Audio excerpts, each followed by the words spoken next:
You're listening to the Amazing Facts Daily Devotional. Today's topic: a modern Jonah. At 4:30 on the morning of May 26, 2013, in the oil-rich waters off the Nigerian coast, Harrison Oyeba Okene sat in a small room in the tugboat where he was the cook. The boat suddenly lurched, flipped over, and began to sink.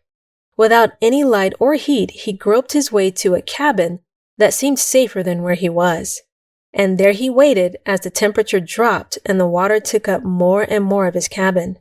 Okene piled mattresses on top of a platform to stay above the water. With only a bottle of soda for sustenance, he spent what must have been an eternity reviewing his life and worrying about his crewmates. At one point, he became even more fearful as he heard the sound of sharks or barracudas feeding or fighting over something nearby. Finally, Okene was rescued by a team of divers. Since all of the other crew members had perished, when one of the divers saw his hand, the diver thought it was the hand of a corpse. But the hand grabbed him back.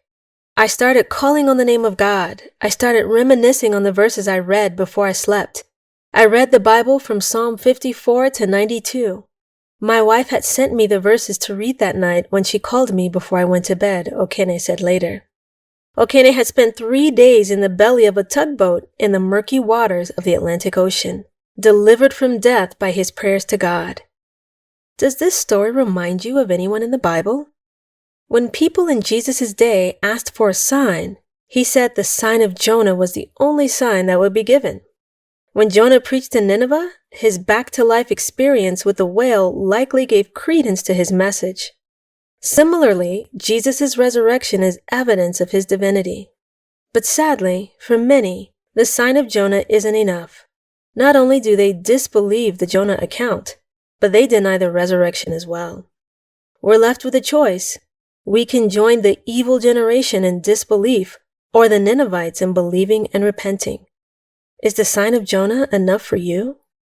Our key Bible text today comes from Luke chapter 11 and verse 29. And when the people were gathered thick together, he began to say, "This is an evil generation. They seek a sign, and there shall no sign be given it, but the sign of Jonas the prophet." Thank you for listening to the Amazing Facts Daily Devotional.